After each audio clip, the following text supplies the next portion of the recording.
जय श्री राम मित्रों, ओम नमः शिवाय।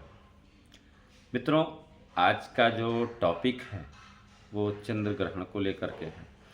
चंद्र ग्रहण, ये जो चंद्र ग्रहण है वो कहाँ कहाँ प्रभावित होगा, किन किन देशों में विद्रोह की स्थितियाँ उत्पन्न होंगी, कौन सा देश ग्रोथ करेगा या कहाँ कहाँ समस्याएं होंगी इस चंद्र ग्रहण को लेकर के।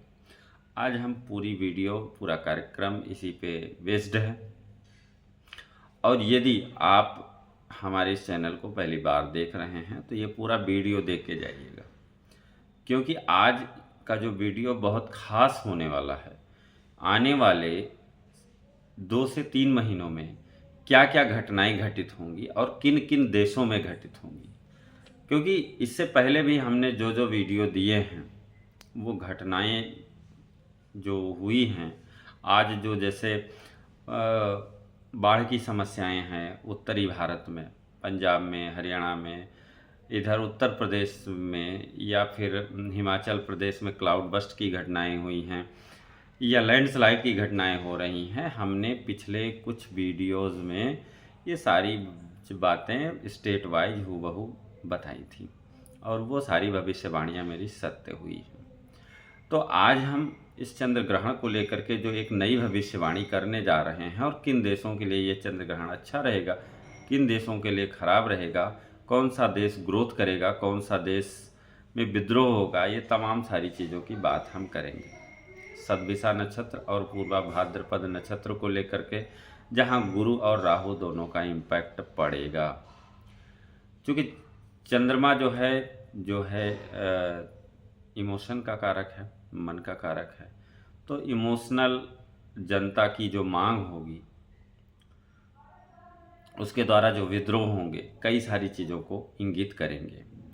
जहाँ चंद्र ग्रहण दिखेगा वहाँ इस चंद्र ग्रहण का असर 75 से 100% होगा, और जहाँ नहीं भी दिखेगा, चूँकि जो चंद्रमा का ट्रांजिट हो रहा है, राहु के साथ हो रहा है, तो उसका भी असर दिखना ही है। तो आप पहले ये जानिए कि कहाँ कहाँ ये चंद्र ग्रहण दिख रहा है। ऑस्ट्रेलिया में, यूरोप में और एशिया में लगभग हर जगहों पर। गल्फ की खाड़ी में जो है टेंशन उत्पन्न होंगे, और एशिया में तो युद्ध चल ही रहे हैं। और अगर हम बात करें तो 11:40-41 पे एकदम मिड होगा चंद्र ग्रहण का। तो लग्नेश यहाँ पर जो स्थितियाँ बन रही हैं भारत की कुंडली को देख करके, तो लग्नेश थर्ड हाउस में विराजमान है। तो लग्नेश का मतलब अगर थर्ड हाउस में, तो व्यक्ति के पराक्रम में वृद्धि होगी, देश के पराक्रम में वृद्धि होगी। भारत का जो लग्न है, वो अपने देश का जो लग्न है, वहाँ का जो एक्चुअल पावर किस में होता है? प्रधानमंत्री में होता है। तो हमारे जो देश के जो प्रधानमंत्री है, कहीं ना कहीं उनके पावर में, पराक्रम में वृद्धि के योग बन रहे हैं। लेकिन वहीं फोर्थ हाउस अफ्लिक्टेड दिख रहा है, अफ्लिक्शन में है, तो बहुत सारी परेशानियों का सामना करना पड़ेगा।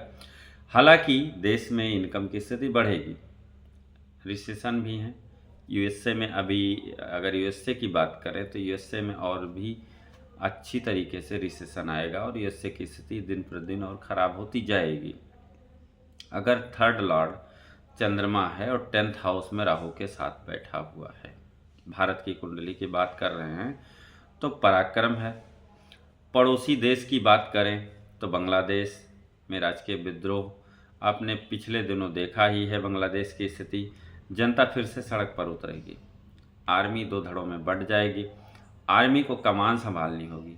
और नेपाल की अगर हम बात करें तो नेपाल में भी राजशाही की शुरुआत की मांग हो चुकी है, और आने वाले 2-3 दिनों में इसका असर दिखना शुरू हो जाएगा। जनता सड़कों पर आएगी, प्रोटेस्ट करेगी। खासकर 9 सितंबर के बाद जो है आंदोलन बढ़ेगा, तेज़ी से बढ़ेगा। पाकिस्तान की इकोनॉमी ध्वस्त होगी, और लेकिन उसका सपोर्ट यूएसए करेगा।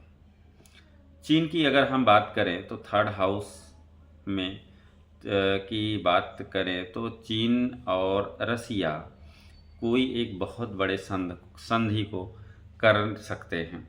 ये चंद्र ग्रहण का ये असर हो सकता है कि युद्ध जनित युद्ध जैसे संधि भी हो सकते हैं। अगर हम चौथे घर की बात करें, फोर्थ हाउस सूर्य बुध और केतु है भारत की कुंडली में, तो आप ये जानिए कि अगले 60 से 90 दिनों के भीतर किसी पॉपुलर लीडर की मृत्यु के योग बन रहे हैं। ठीक है, तो खासकर हेल्थ इश्यूज़ मोदी जी को भी समस्याएं हो सकती हैं। हालांकि मोदी जी कुछ बड़े हालांकि वो योग को लेकर के चलते हैं, स्वास्थ्य पे बहुत फोकस रहता है, लेकिन फिर भी उनको अपने स्वास्थ्य को लेकर के सावधान रहना चाहिए। अगर भारत की कुंडली में फिफ्थ हाउस की बात करें तो फिफ्थ हाउस का जो मंगल है वो कन्या राशि का है, तो हेल्थ, प्रॉस्पेरिटी, बच्चों के से संबंधित समस्या, चूँकि फिफ्थ हाउस चाइल्ड का होता है, और ड्रग को लेकर के पहाड़ों पर भी समस्याएं हो सकती हैं। पुलिस की इन्वॉल्वमेंट बढ़ेगी, हेल्थ डिसऑर्डर बढ़ेंगे, हॉस्पिटल में कोई बड़ा हादसा हो जाएगा बच्चों को लेकर के, और आगे चल के उसको लेकर के बहुत किरकिरी हो सकती है। तो इस पे सरकार को ध्यान देने की ज़रूरत है, सतर्क रहने की ज़रूरत है। और फिफ्थ लॉर्ड 12th हाउस में है, तो कहीं ना कहीं जो है, जो स्टूडेंट हैं उनका प्रोटेस्ट होगा, उनकी अपनी गलत डिमांड को लेकर के वो इस तरह से प्रोटेस्ट होगा कि वो भारत की स्थिति वही बनेगी, टुकड़े टुकड़े वाली गैंग जो है एक्टिव हो सकती है।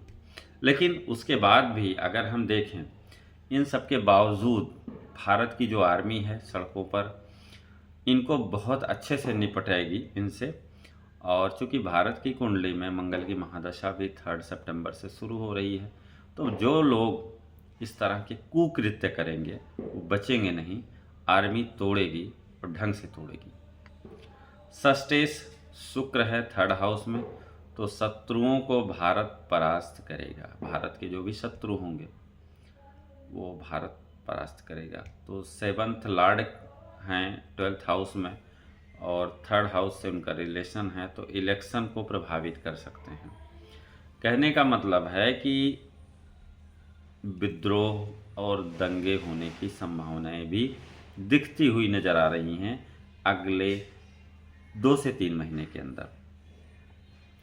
चूँकि गुरु और शनि जो है 8th हाउस में बैठे हुए हैं, तो 8वां घर पीड़ा का होता है, 8वां घर अकस्मात समस्याओं का होता है, तो कोई बड़ी जो है समस्याएं हो सकती हैं, बड़ी बीमारी, जो चौपाए हैं, जो हमारे जानवर हैं 4 पैर वाले, उनको लेकर के कोई बड़ी बीमारी हो सकती है। पहाड़ों में भी तबाही के संकेत दिखते हुए नज़र आ रहे हैं। गुरु का अष्टम घर को देखना, गुजरात में कोई बड़ा हादसा हो सकता है, जो है बड़ा भूकंप आ सकता है। आंध्र प्रदेश, अरुणाचल में भी भूकंप की संभावनाएं बनेंगी अगले 2 से 3 महीने में। पश्चिम बंगाल की बात करें तो कुछ पॉलिटिकल इश्यूज़ की वजह से बॉर्डर से लोगों का आमद रफ्त बढ़ेगी, लोगों का आना जाना बढ़ेगा, लेकिन फिर भी देश की जो आर्मी है उनसे बड़ी अच्छे से निपटने में सफल होगी, कामयाब होगी। 9th हाउस की बात करें, 9th लॉर्ड है शनि, 11th हाउस में है, तो देश की इनकम में वृद्धि होगी, बहुत अच्छी वृद्धि होगी। लेकिन वहीं पर जहां देश की इनकम में वृद्धि के योग दिखते हुए नज़र आ रहे हैं, वहीं सांप्रदायिक दंगे भी होने की स्थिति बनेगी। लेकिन उसके बाद भी ये चीज़ें देश की सरकार उसे निपटने में कामयाब होगी और कहीं ना कहीं हालात में सुधार होंगे। अब बात करें यूक्रेन और रसिया की, तो अभी तो जो हो रहा है वो तो एक ट्रेलर है, इससे आगे बहुत भयानक युद्ध यूक्रेन और रसिया में हो सकता है। ईरान की अगर हम बात करें तो ईरान अभी शांत है, लेकिन वो आने वाले कल में कुछ नए रिसर्च एंड डेवलपमेंट के साथ, यानी कि वेपन से रिलेटेड नए रिसर्च एंड डेवलपमेंट कर सकता है और नए हथियार ले करके आएगा। ठीक है, यूएसए की बात करें तो यूएसए में स्थितियां बहुत से बदतर होती चली जाएंगी, आप देखते जाइए। यूएसए में रिसेशन भी आएगा, मंदी की दौर से भी यूएसए गुजरेगा। अगले 3 माह तक यह स्टॉक, यूएसए का स्टॉक भी जो है गड़बड़ हो जाएगा। स्टॉक मार्केट में भी बड़ा क्रैश देखने को मिलेगा यूएसए। तो कुल मिला के अगर हम देखें, लेकिन भारत का जो 4th हाउस अफ्लिक्टेड है, वहाँ कृषि और किसान विद्रोहों की भी बात हो सकती है। किसानों को लेकर के कोई बड़ा विद्रोह होगा तो स्थितियाँ कहीं ना कहीं विद्रोह की स्थितियाँ बनेंगी, लेकिन फिर भी समस्या का समाधान हो जाएगा। तो ये तो रहा हमारा आज का ये एपिसोड चंद्र ग्रहण पर। मिलते हैं एक नए कार्यक्रम के साथ, और देखते रहिए हमारे इस चैनल को। आपको यदि एस्ट्रोलॉजी में इंटरेस्ट है तो सीखने का भी बहुत अच्छा प्लेटफॉर्म है। तो आज के लिए इतना मित्रों, जय श्री राम, ओम नमः शिवाय।